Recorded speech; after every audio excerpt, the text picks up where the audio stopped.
Bonjour Sandeep. Hello. Emblem, c'est quoi?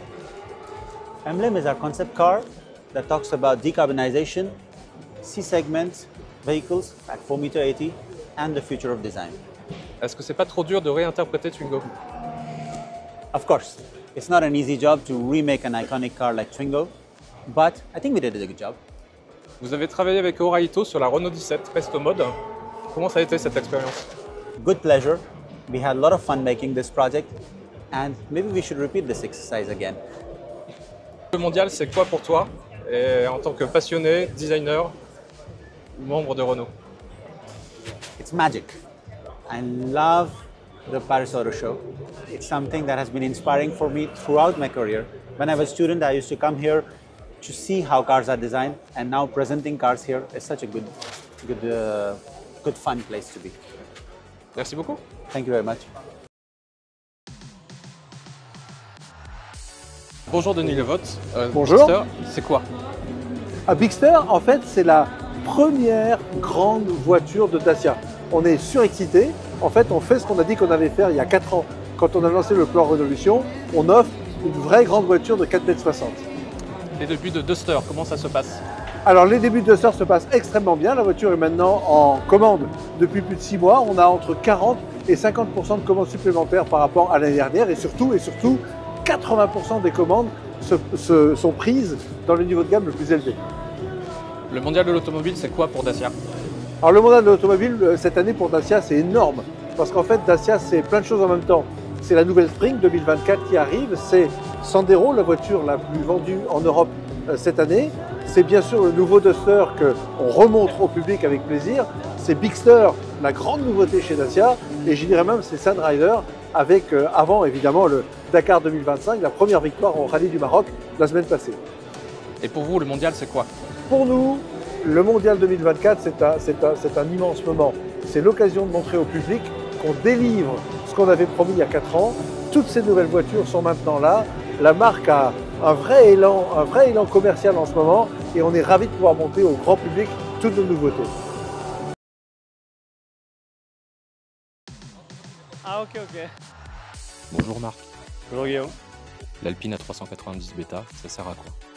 Alors l'A390 Beta, ça préfigure le deuxième véhicule de notre Dream Garage. Notre Dream Garage qui est composé de 3 véhicules. Et celui-ci est vraiment fait pour un usage différent de la 110 ou de la 290 qui a été présenté récemment. Un véhicule super sportif avec une silhouette de sport fastback qui va permettre de porter 5 personnes à bord pour des longs voyages et en même temps pour une conduite très typée sport. L'Alpine Alpenglow était déjà présente il y a 2 ans. Exactement. En quoi a-t-elle évolué en dehors de sa motorisation? Alors il y a 2 ans, on avait présenté en effet une maquette statique et puis c'était pas simplement une promesse, c'était vraiment l'idée de faire un test, un laboratoire roulant à hydrogène. Eh bien, l'année dernière, nous avons présenté la version i4 avec un 4 cylindres à hydrogène à combustion interne et aujourd'hui, on est fiers de présenter la version V6 avec un moteur qui développera 740 chevaux environ. On n'est pas encore sûr, on sait qu'on peut monter. Et c'est une navette spatiale avec des proportions de rêve, une voiture très basse, très large, qui préfigure le monde du motorsport écologique. Est-ce que tu peux définir en 2 mots le style Alpine aujourd'hui? Alors, le style Alpine, c'est quoi? C'est d'abord les émotions à travers un coup de crayon, à travers des formes très sinueuses, très sculptées, et puis un mélange entre rondeur et ligne de caractère tendue. Et ça donne ce que vous voyez là, des objets qui sont intemporels et puis projetés dans le futur. Nous sommes au Mondial 2024, qu'est-ce que tu attends d'un salon comme celui-ci? Eh bien, on est là pour faire découvrir à tout le monde et puis faire rêver. Aujourd'hui, ce genre de véhicule-là, ça nous donne un bel avenir et puis on espère que le plus de personnes vont pouvoir découvrir et puis profiter de ça. Merci Marc. De rien.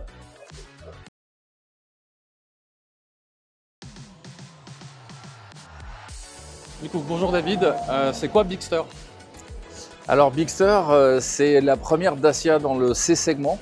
C'est un véhicule qu'on a conçu en même temps que le nouveau Duster.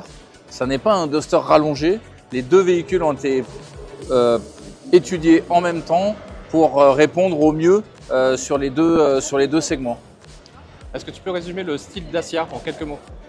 Alors le style Dacia, c'est droit au but, c'est-à-dire pas de fioritures. On travaille d'abord des très belles proportions, un véhicule qui est bien planté sur la route, et ensuite tous les volumes, les lignes, les surfaces sont très simples. C'est des intersections de volumes et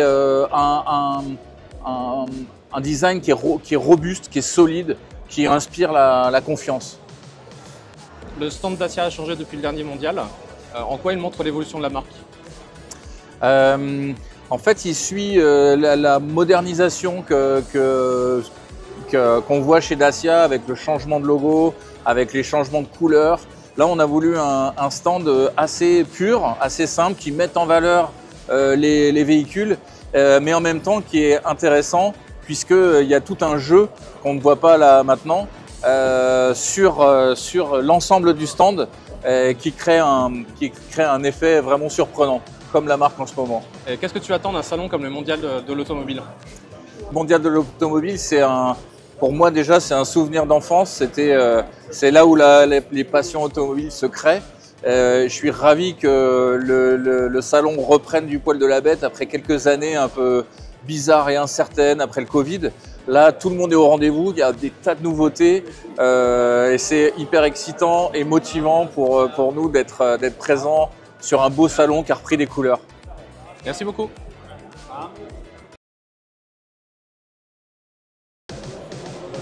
Hello Hans, hoe gaat het met u?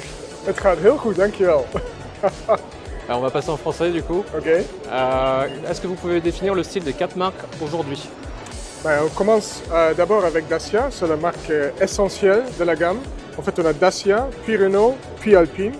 Dacia, c'est la marque outdoor, robuste, essentielle, EcoSmart. Renault, c'est la marque voiture à vivre 2.0, des voitures pour vivre très bien, qui rendent la vie plus beau et plus facile. Alpine, c'est la marque sport, sportif, performance, premium, avec des voitures super chouettes, full électrique. Et Mobilize, c'est pour tout ce qui n'est pas voiture, entre une voiture et un piéton. Ça veut dire de mobilité à l'accès d'un iPhone, d'un smartphone, de mobilité pour les villes. Aujourd'hui, les 4 marques présentent 4 nouveautés. Duo, R4, Bigster et A390 Beta. Qu'est-ce qui vous plaît dans chaque véhicule? Ce qui me plaît sur une R4 par exemple, c'est son face avant, avec cette nouvelle façon de traiter la face avant tout en lumière, même avec le logo allumé. C'est juste un début, il faut absolument venir ici pour voir le reste. 2, sur le Duo de Mobilize, c'est la porte en élytre. On a fait ça parce que c'est très pratique quand on est garé en 3 voitures dans un petit parking pour sortir facilement, sans sortir dans une trottoir. Sur l'Alpine, forcément, c'est la voiture dans son sens, les proportions, l'intérieur qui est époustouflant. Et le Dacia Bigster, qu'est-ce que je veux dire? C'est une voiture très spacieuse, avec beaucoup de caractère, très fonctionnelle et très honnête. Et enfin, pour le mondial de l'automobile, pour vous, c'est quoi? C'est une histoire d'amour. Je viens au mondial quand j'étais déjà petit avec mon père et je trouve toujours que c'est une place où tu peux rêver, tu peux découvrir ta marque et tu peux aussi voir la nouveauté. Okay. Merci beaucoup. Merci à vous.